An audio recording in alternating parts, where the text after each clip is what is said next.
Hello and welcome to the 38 Degrees briefing on government snooping. 100,000 of us and more have already signed the petition against these new plans for government snooping, and up and down the country 38 Degrees members have started to organise petition hand-ins to their MPs, which is fantastic. And to make it even easier to do that, to organise those hand-ins and get involved, David Davis, who's a Conservative MP who's firmly opposed to the government snooping plans, has agreed to come and give us a bit of a briefing and a Q&A. He's going to be talking for 15 or so minutes, maybe 10, we don't know, as long as he likes, on what the plans are, what the threats are, and how we can work together to oppose these plans. After the briefing there will be a chance for questions, and you can submit those as we go along on Facebook, Twitter and on the comments box on the live stream page too. Hopefully the briefing is going to inspire you to get involved, to join in, maybe organise a petition hand-in your area, and you can find a really easy guide to how to do that on the 38 Degrees website. Without further ado, I'll hand you over to David to talk about the plans. Thank you, Marie, and hello everybody. The thing we're going to talk about is got the sort of mouthful of a title of the Communications Capabilities Development Programme. In fact, we call it the Snoopers Charter because that's actually what it is. The idea, which the coalition government is going to turn into law, is that they will ask, well, not ask, they'll tell every communication supplier, that is your phone company, your internet service company, all the people you communicate through are going to have to keep a record of every single communication you make. Mobile phone, landline, text, email, web access, even when you're walking around and your telephone checks in on the localization for some of the software on it. All those things are going to be kept in a record and kept for a period of time. We don't know how long yet because the government actually hasn't published the draft bill, but maybe a year, maybe 2 years. And the government then is going to allow its agencies to access all that information pretty much in an unfettered way. I mean, there will be a restriction, but it'd be a bit like me asking Marie to sign the document. It's not going to be a judge or anything else. It's going to be an internal approval process. So pretty much any organisation in the system is going to be able to get all this information. Now, the government will tell you, and there's a bit of an Aunt Sally being put up, well, there's no content. We're not actually reading your emails. We're not actually reading your text. We're not actually listening into you. Well, they will be if they get a court order, but they won't under this. But you know, actually, it's an awful lot about you. Where you are, when you're calling, who you're calling, what web page you're going onto. All of those things are going to be available to the government. And you know, as a little bit of a sort of cheeky trick, one campaigner on this applied to the Home Office to say, can you give us this data, all this information, for the Home Secretary for the last 6 months? And the Home Office's first response was, oh, that's too expensive. Well, that tells you one thing for a start.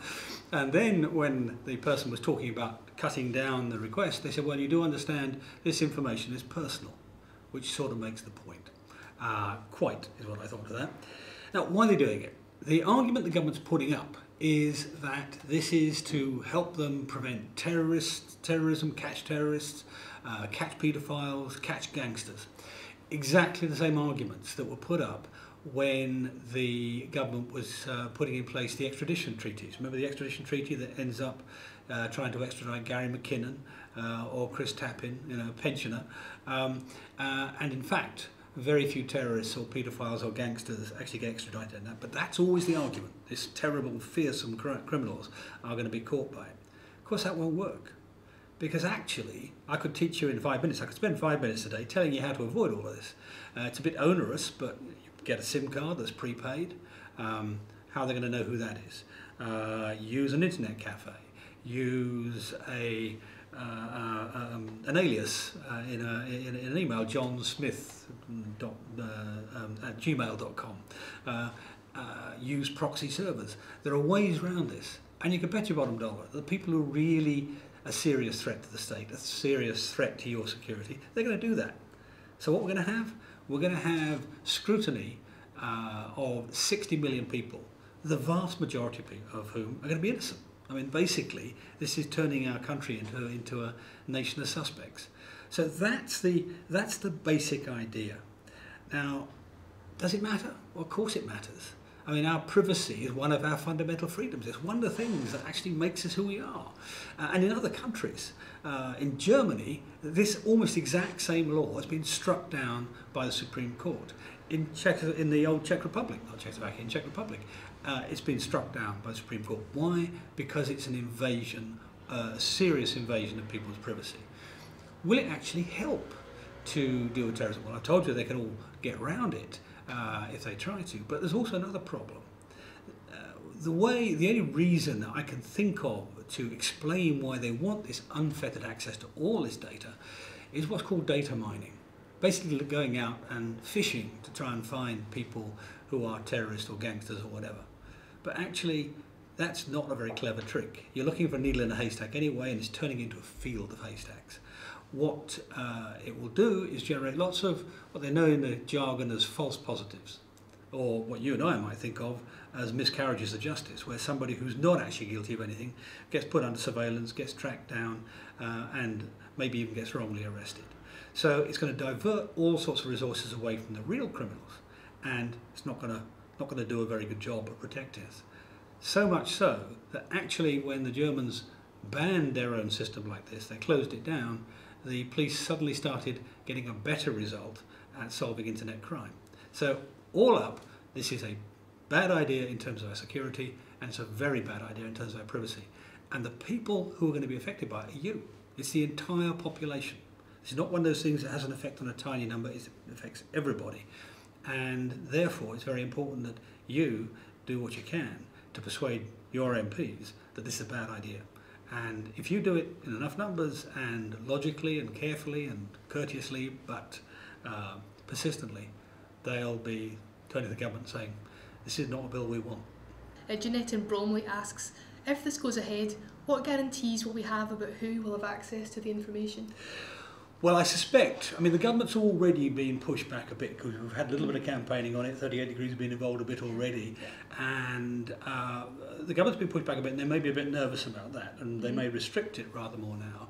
But when they introduced the Regulation of Investigatory Powers Act, RIPA, which is the preceding legislation for this, it ended up being about 700 organisations, not just MI5 and MI6 and the police, as you would expect, but the Food Standards Authority, or or your local authority. Now, it won't be as wide as that, I don't think, this time. But in principle, it will be anybody in the law enforcement agencies who thinks they have a reason. But of course, because it's a big database, and governments are not very good at keeping databases secure, it could be a lot wider than that. Yes, they don't have a great track record, do they? Well, I mean, they lost, 25 million people's tax records and their bank account numbers and the names of their families and children and addresses in a couple of CDs a few years ago. I mean, the government lost the argument on ID cards when they lost those two CDs because people said, we can't trust the government with their data. It still applies, I'm afraid. Okay. Sean from Hordle asks, who will provide the infrastructure for this enormous amount of information, and how much will it cost? Well, a lot of money. They haven't provided a costing yet, but it'll be billions. Originally, the very first idea for this came up under the previous government, Labour government, was going to be a centralised government database, and that was going to cost so many billions. They decided that they would actually instead do it a different way, and the internet providers and the phone companies will actually create the databases. They'll be paid to do it. So the irony of this is that the taxpayer will be paying to have their own privacy broken into. Right. And on a similar vein, David from Ruthin asks, shouldn't more time, energy and money be spent on stopping illegal and criminal snooping and internet theft, not more government interference? Well, absolutely. I mean, there are 2 or 3 ways this will actually reduce our security. I said earlier that one of the things that happened when the Germans stopped the system was that the dealing with internet crime was dealt with more effectively. But what this will do is it'll divert money away from real crime fighting, real terrorism suppression and so on. It will divert resources and attention People be looking at all the wrong things rather than all the right things. And the history of these things is that the way to defeat organised crime, organised terrorism, the worst sorts of crime, is to focus very carefully on the cases you have, not try and gather data on everybody. And that's what the evidence shows too. Okay. I guess that kind of brings up, the question of why. Why is this happening? And Adrian from Porth asks, I don't understand the need to snoop on people. Who is driving this agenda? Is it the government, the police, private companies that do the snooping?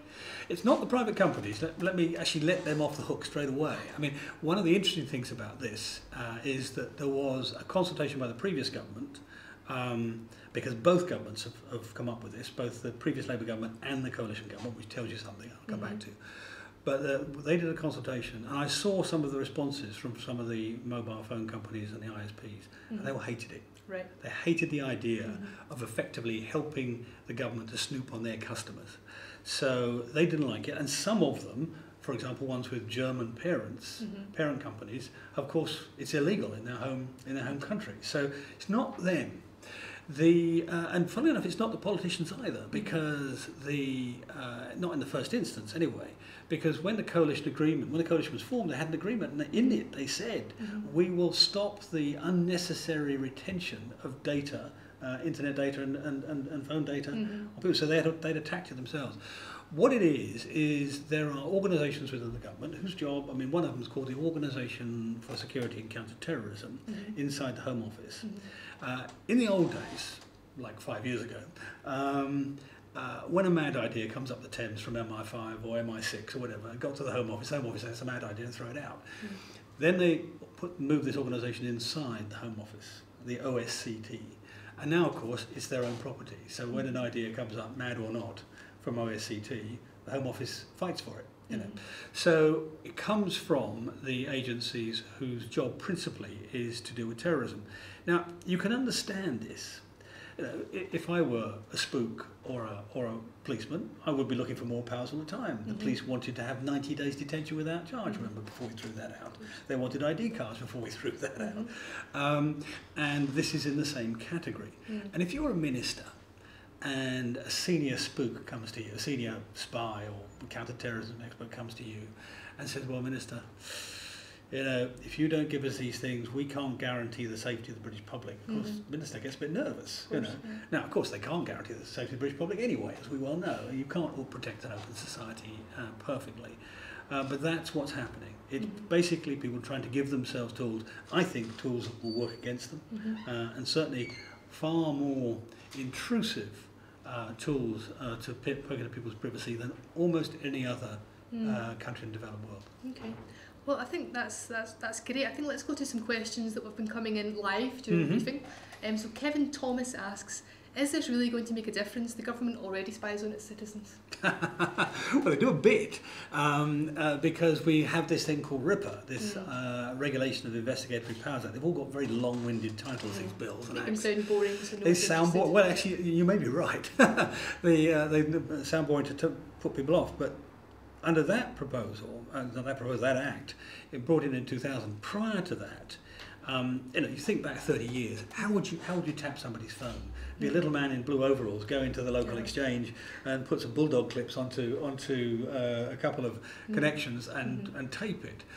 Since then, it's all got much more high tech. And in 2000, probably before 9/11, they brought in this proposal which allowed them not to have warrants to do this, and not to have a voluntary arrangement. It used to be that if they wanted to find out these details, they'd go to British Telecom or somebody and say, you've got this in your billing data, who have they been talking to? And if British Telecom didn't think the query was kosher, was legitimate, then they'd have to get a warrant. That all went. So to some extent they have that. And right enough, in 2010 there were 550,000 surveillances on people, which is an awful lot more surveillances than we have terrorists and gangsters and paedophiles put together. So it's being used too much. So there is that, but this is much more intrusive, and also it's retrospective. You know, it's not listening to you while you're doing it. It's not, right enough, it's not listening to the content, but it's finding out what you're doing, what you were doing when, at what point in time. And that's the sort of data which actually is of interest, let's say, to private detectives or journalists. I mean, there's a technique known as pinging, which the companies can do to tell where your phone is at any point in time. And it is said, I don't know the truth of this, but it is said that one of the little backhanders that sometimes goes on in the system, a policeman getting a backhander or whatever, is when paparazzi want to catch a celebrity, they get their phone pinged, they find out where they are, and they can go catch them. Now, that's a rather grand scale thing, but this is more than that. This is worse than that. And you know, I mean, I'm a relatively public person. I don't have any privacy really, but I don't like the idea of my family, the state, knowing where they are all the time and being able to say where they were for every hour of every day for the last 2 years. That makes a lot of sense. Here's another question from David Anthony. He asks, how, if at all, have past 38 Degrees campaigns affected how you voted, and how do you think we can pile on the pressure to stop this bill? Well, they certainly affected, I mean, something like that. I mean, the first and classic one was the question of the treatment of the Forestry Commission, where it changed the government's policy. You know, clear as clear as you can see, and it also altered how the National Health Service reforms were carried through. And what they in effect do is make clear to the government exactly how much public feeling there is about something. And you know, when I was born, the beginning of my life, all the political parties had millions of members, and they had a natural contact with the public, right? And as a result, they had a instant feedback, which really isn't there anymore. I mean, you know, there's hundreds of thousands if you're lucky now. And so organisations like 38 Degrees actually have a very, very big role in making that point of view known. Now, I'll be blunt with you. I mean, most of my colleagues in the Tory party are not. You know, the organisation is not the most popular organisation because it's forced them to face up to things, and it's forced the government to recognise things, which I think were mistakes. I think with hindsight, the Forestry Commission exercise was a mistake, for example. So it does have an effect. Do not underestimate the extent to which your MP will pay attention, particularly if you're courteous and you make the argument. I mean, if you just write a rude email, they're not going to pay a lot of attention. But if you write and you make the point, you recognise it. On this one, for example, there is a legitimate security argument. I think it's wrong, and I think it's very plainly wrong. But you know, you can't blame people saying, well, the first consideration is to protect the safety of the public. This won't do that, but that's where the motive comes from. So if you treat the motive as legitimate, then deal with the argument and make the argument carefully, you'd be very persuasive, very effective. Well, here's a 38 Degrees member with a particular question about their MP. And Donald from Oxfordshire says, David Cameron is my MP. What should I say exactly in a letter to him? What makes the most impression? You're going to get me into trouble, aren't you? No, I mean, well, it really reiterates the point I just made, and that is, understand, he would have made his decisions on this on the basis of advice from senior spooks, senior policemen and so on. And so you've got to recognise that, but say to him, look, this is what the argument shows, this is what the facts show, this is what happened in Germany, this is why it won't work, you know, and look at some of the arguments that they made before, which fell down. I mean, these same people making these arguments made arguments for 90 days, which he voted against. They made arguments for ID cards, which he voted against. They made arguments for DNA retention, which he voted against. So all these arguments he's seen in opposition, and indeed this he actually criticised himself in opposition. And what's happened is he'd been persuaded by his advisors, and you've got to go in and say, this is what the facts say. This is the argument. And I think, you know, he's an open-minded man. He's a good man. I think he'll listen. That makes a lot of sense. All 38 Degrees members who are signing up to organise a hand-in will be sending them out a pack with lots of great briefing information and also, you know, a paper, like a fact sheet to hand to their MP. So even if you don't consider yourself an expert and hugely confident in kind of talking to your MP, making these arguments, is it still worth your yes, organising a hand? bear in mind on this subject, very few MPs are experts themselves. I mean, firstly, very few MPs have, I mean, they have to deal with technology, then they know how a tweet works, hopefully, and they know how an email works and so on, but they won't know the details of this. They won't know the German history I've been telling you about. They won't necessarily know quite how similar this is to the very thing we opposed, coalition MPs opposed in opposition. So first off, they're not going to be particularly more expert than you are. Particularly, I mean, we're going to try and provide good data. I'm going to try and help with this. Yes, fantastic. So that's the first thing.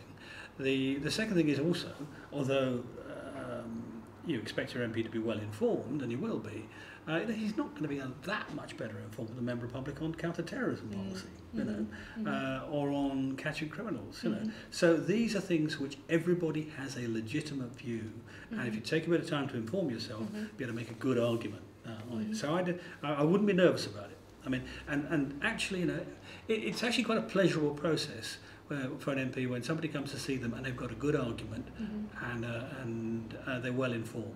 Because even if you don't agree with them, you can engage on the argument and test your own arguments. Bear in mind too something else, and it's this, that this is a campaign that's got to address MPs of all parties. Yes. Labour and Tory and Liberal. And Labour's undergoing a change at the moment. Ed Miliband's made it plain that they have not worried enough about civil liberties in the past, and they're rethinking their policy. So even though they promoted a policy like this before the election, now with the time to mull over it in opposition, really hammer it home. I think they will be interested to hear the arguments. And it's very important, because if Labour are against, and if Tories and Liberals are against, then this policy will either change or vanish. In either way, it'll be an improvement. Great, okay. A couple of comments from the Twitter sphere. Sybil Liberty, at Sybil Liberty, I think that's a wee pun going on there, took me a moment. He says, David Davis knocking the argument for the Snoopers Charter absolutely out of the water. So I think that's you're doing a good job, which is encouraging. And here's a question from Linda Jack. She says, what is the timeline from now on, and what should Liberal Democrats be doing now? Maybe she should have left them herself. Well, the timeline is uncertain. What we did, I mean, we slightly bounced the government when we all started talking about this early on.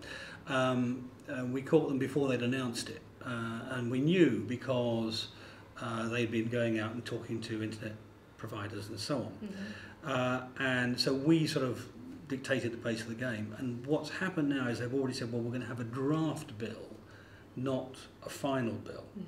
That's going to come out in a week, or maybe later this week. We maybe think Thursday, Friday of this week. So that's the first thing, see what's happened. It may well be that they make concessions already in the first round.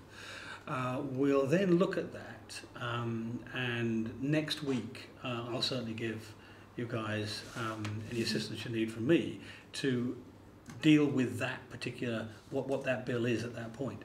That's the point then to start talking to the MPs, because the other thing to remember is because it's a draft bill, it's perfectly legitimate for the MPs. They're not going to be whipped a draft bill. Perfectly legitimate for the MPs to come along and say, well, I don't like that bit of it, or I don't like this bit of it. And the more pressure they put on this stage, the more changes you'll get. So that's the most important thing, that we're actually at a point where pressure will be more effective rather than less in the next week or two.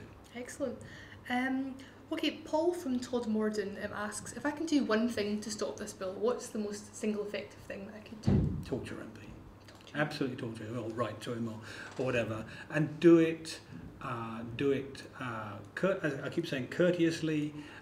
Make the arguments in your own words as well. That's the other thing, you know. If you get a standardised letter, you're not quite as persuaded as when somebody writes to you and says, actually, you know, I think this and I think that, and so on. And we can help with that, but it's, you know, it's going to be MPs that decide this at the end of the day.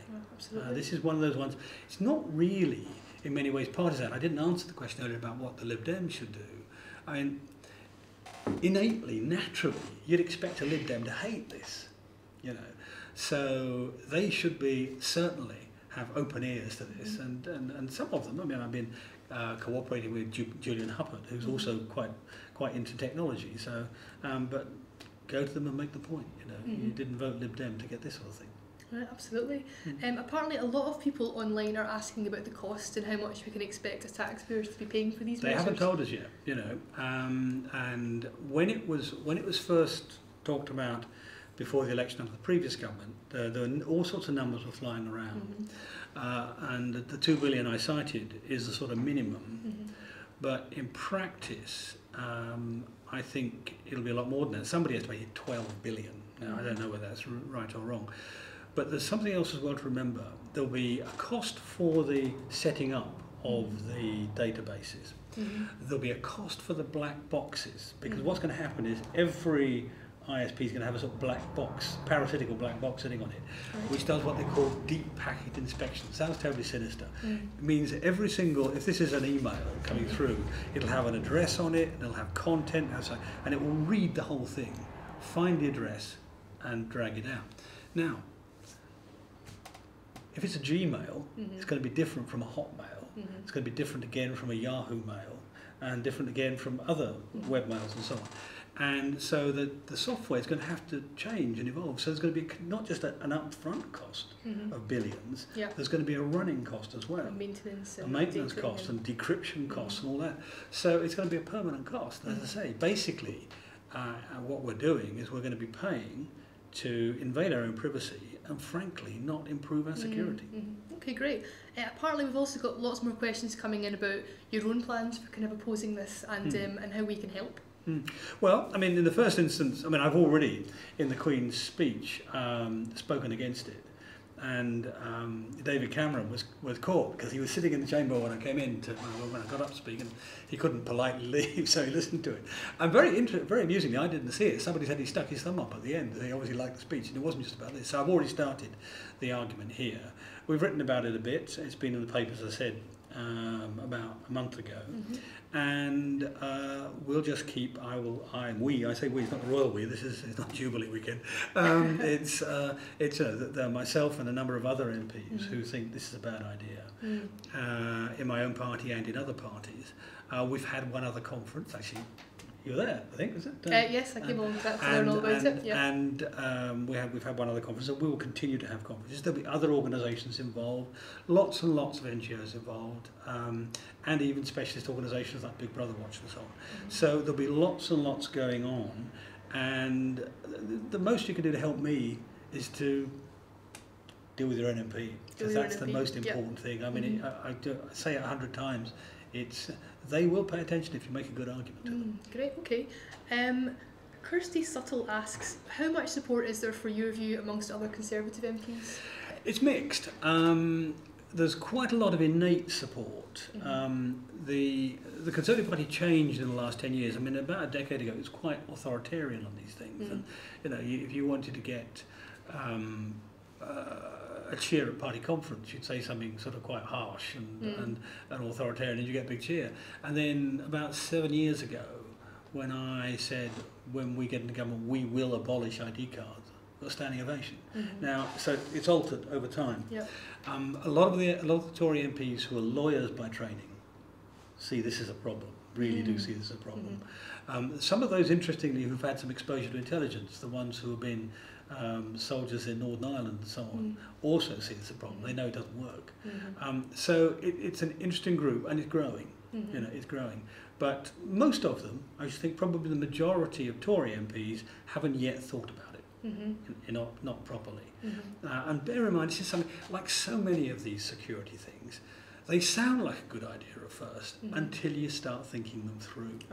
You know, and you think, oh, of course we should be able to check up on this chap who we're suspicious of and whatever. And bear in mind, you're from Glasgow. You remember the London-Glasgow bombings. Now, in that, one of the things we were able to do was to track the terrorists from a mobile phone, we found. But, you know, that was under a process which would be perfectly possible to get a warrant to do it. You know, you just ring up a magistrate in the middle of the night and do it, and track them to where they went, and then and they were all caught.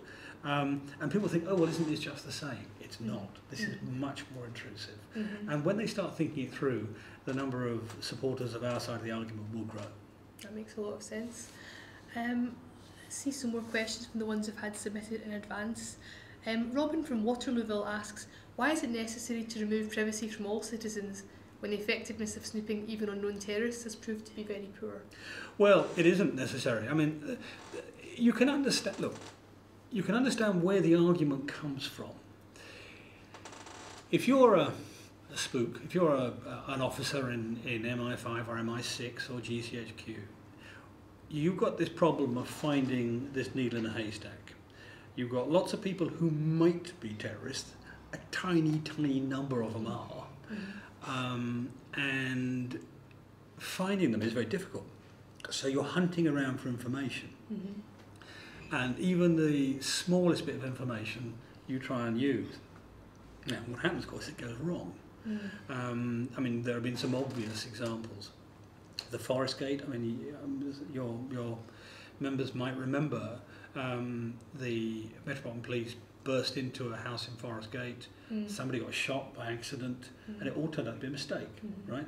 Now, that happens a lot in intelligence, I'm afraid. The mistakes, not necessarily the shooting, but the mistake. As the Jean-Charles de Menezes was a mistake. Yes. So it's understandable that people hunt around for information. The trouble is this information doesn't help. You know, it may help if you have a big word terrorist or suspected terrorist. I don't mind if you're under suspicion and there's a legitimate reason for suspicion, and the agencies go to the courts or go to a judge and say, we think Marie's planning to blow up the House of Parliament, and we want to track her data. Under those circumstances, I'd say fine. You know, that's okay. Or if it was me, I'd say fill your boots. You know, that's fine. But but that's not what they're proposing. And whilst I understand where it comes from, it's a bad idea. And as your questioner made the point, really, even our current intercept arrangements don't work terribly well. Don't work as well as they should do in preventing crime and terrorism. And this will make it worse, not better. Okay. Well, back to the live questions that have been coming in. Bruce from Ashby de la Zouch asks, what is the main argument that the government would use to promote the plan, and how would you diffuse it? Right, the main argument is going to be we need every weapon we can get to deal with terrorism, stroke gangsterism, organised crime, stroke paedophiles, whatever. They'll use that. They will tend to use, and they will be tempted to use, emotional arguments too. Terrorism and paedophiles are always a thing that gets trotted out, and people get fed up with that. So that's the first thing, and then they will say, well, this is information. It won't be accessed unless it's necessary. Well, so in that case, what's wrong with a warrant? It'll be very secure. Well, the government's history in that area is not very strong, and you know, how are you going to guarantee that it's not accessed? After all, hackers have broken into the Pentagon, to Microsoft, to Sony, everybody you care to name who ought to have really, really, really good software defences, firewall defences and so on, have been broken into. You think the British government's going to be better than that? I don't think so. So there are a whole series of arguments to shoot it down, but essentially it comes down to a well-intentioned wish to be able to deal with the threat from terrorism, but a misunderstanding about the way to do it, and that more information is better. And I'm afraid you should say to them, that's more haystacks but the same number of needles. Okay, great. Well, Thomas Kostick asks on Facebook, my biggest question is, how come these intrusive proposals are not widely publicised in the media and being debated in detail? We cannot let these be given the green light by government ministers. Yeah, well, part of the reason is sort of our fault in the sense that we blew the gaff on it a bit early because we knew it was coming. And also partly the government wants to win the argument. Inevitably, it's inevitable in politics. You want to deploy it in a way that allows you to win the argument. So what you'll see probably on Thursday and Friday is a bit more explanation. But what is important, and again it comes back to the role of 38 degrees in this, is to put the hard questions. So you don't just get the information the government wants you to have.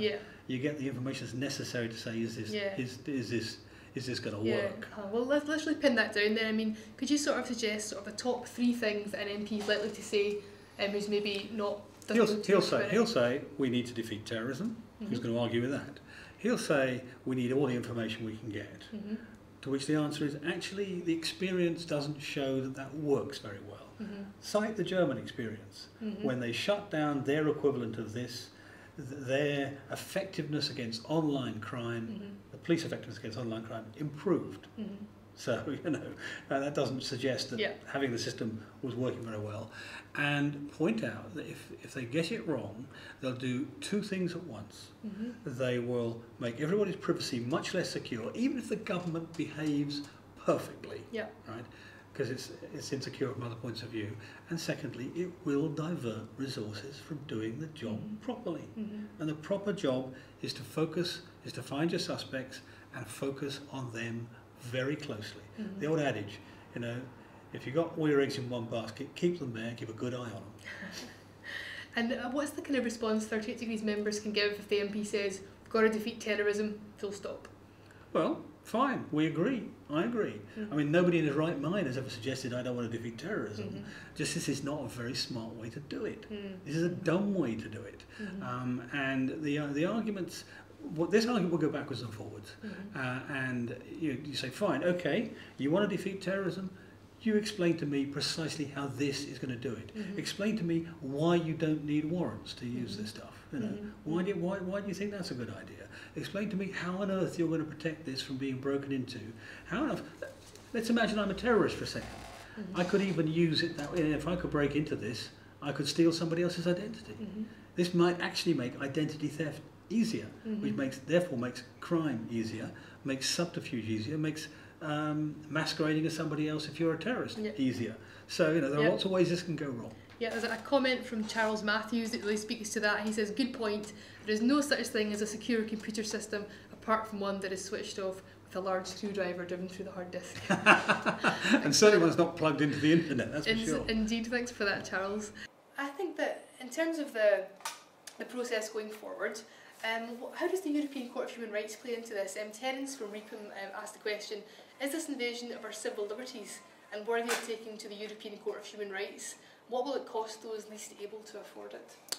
Well, let's deal with the European Court of Human Rights first. I mean, the interesting thing is that two constitutional courts in Europe, not the ECHR yet, but the German Constitutional Court and the Czech Constitutional Court, each found against this. And they found against measures like this and against the European proposals on this. So first off, there is clear evidence that this breaches at least some definitions of privacy, quite important definitions of privacy. And it is like to end up tangling the government up in the European Court of Human Rights.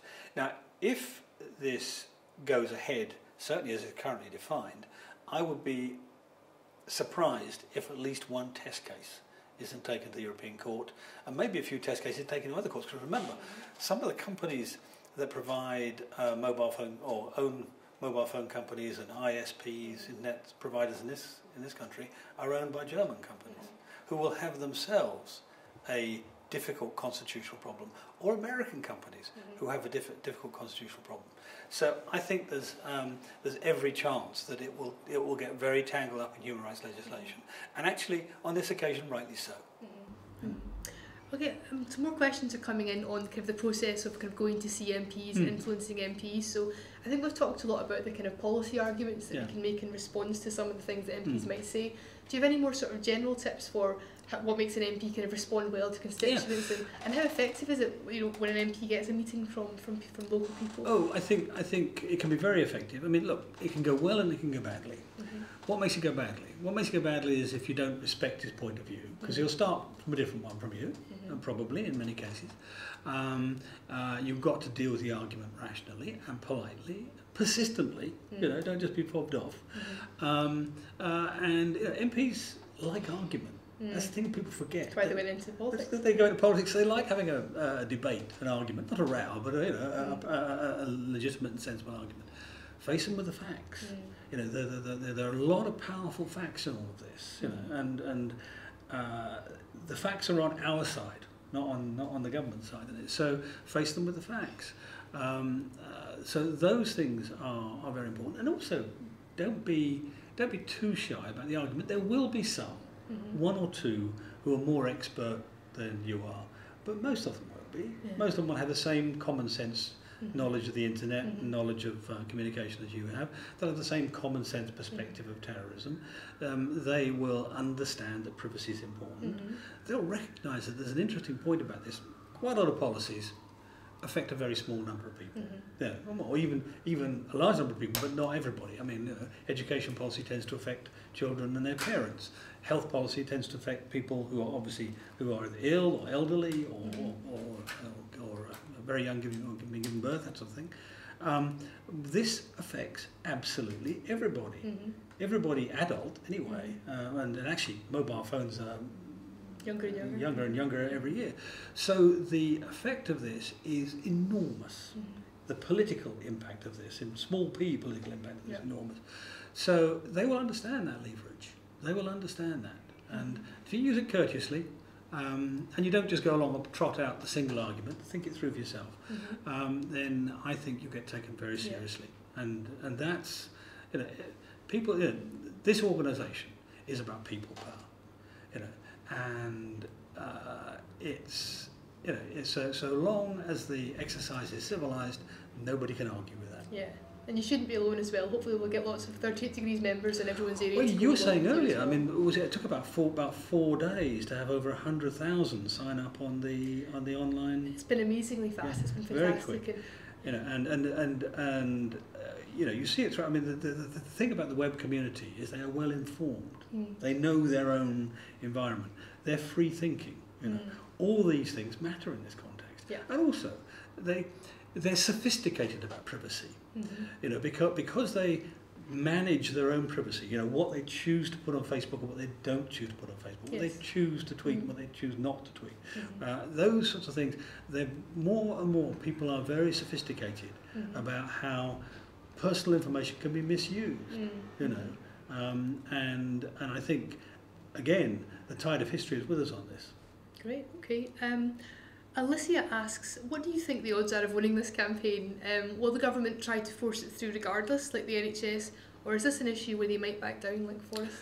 Well, there are two possible. I don't think they'll push it through regardless. I mean, the very fact they've got a draft bill tells you that they're thinking they've got. Wasn't the original plan? Argument. There wasn't. I don't think it was the original plan. So they've got some argument to make. Now there are two possible. There are two views on this, and different organisations involved have a different perspective. There are those who think this is a very bad idea, full stop, we should kill it stone dead. And there are those who think, okay, well, we've got it here, but it's an opportunity maybe to improve on the regulatory investigation, Regulation and Investigatory Procedures Act. Because that, if you remember, I told you, they dropped the idea for warrantry and took the whole thing sort of in-house, as it were, and that's a very bad thing. I mean, it's wrong. So it's an opportunity to correct that. And there are those who think, well, maybe there should be an arrangement whereby they be, as I said to you before, if you've got somebody as a suspect, they should ask the ISP or the mobile phone operator to keep their information, but not everybody's. So there's a spectrum of outcomes. I am not certain, bluntly, which of those we'll end up going for. It'll depend a bit on the extent to which the government itself is responsive to our arguments. Also, frankly, I don't really want to debate the detailed tactics on air because not everybody watching will be on our side. That makes a lot of sense. David, you were saying earlier when we were chatting something that was really interesting about the example that kind of Britain sets in the world when it comes to civil liberties. Yes, I mean, this is something which is, I mean, it worries me in a number of ways. We are seen around the world as one of the epitomes of civilization. We have freedom under the law, we have a good system of law, it's not politically rigged and so on. And if we do something, then other countries feel emboldened to do the same thing. And let me give you two examples of that. One, another campaign I'm involved in, not this one, is the campaign on secret courts. We introduced a sort of secret court which has now been copied by Canada. And the argument when it was introduced in Canada was they're doing it in Britain and it seems to work, right? Another thing that we have done historically in this area is we have had companies in Britain put software or hardware backdoors into telephone systems and so on. So those systems get used here. Responsible government, we hope, so maybe not so bad. But then that same system gets sold to, let's say, Bahrain or Egypt or whatever, and before the Arab Spring. And so they think, well, the Brits can use it, why can't we? So I think we do set an example. And when we set a bad example, that's much more powerful, unfortunately, than we realise. So it's not just about us, it's about other people around the world too. Great, okay. I think that's just about all we have time for. I think maybe just to finish up, we've kind of covered some of this, but if you could just give us your kind of 30-second summary of what a 38 Degrees member should say to their MP when they go and see them about this privacy. All right. Well, firstly, this matters. You know, this matters to every single adult, quite a few of the children now in the country, because it's their privacy. It won't help defeat terrorism. It could well do the opposite. It's the wrong approach to find a needle in a haystack. Don't build more haystacks. Find a few magnets to find the needles. And don't be taken in by well-intentioned advice from agencies who want every power they can possibly get because they've got a difficult job. Make up our own minds. Go on the facts. Throw this, well, either throw this bill out or modify it to make it less harmful to privacy and more effective to defend our security. And you know, I think 38 Degrees will play a big part in that. That's great. Well, thank you so much, David Davis, on behalf of My pleasure. all 38 Degrees members, and thanks to you all for tuning in, which has been great. If you've been inspired and fired up to go out there and defend our privacy, I really hope you'll go along to the 38 Degrees website. You can find all the details there about how to organise your own petition hand-in or how to join in with one in your local area. So all the details on the website, and thanks very much again. Thanks again.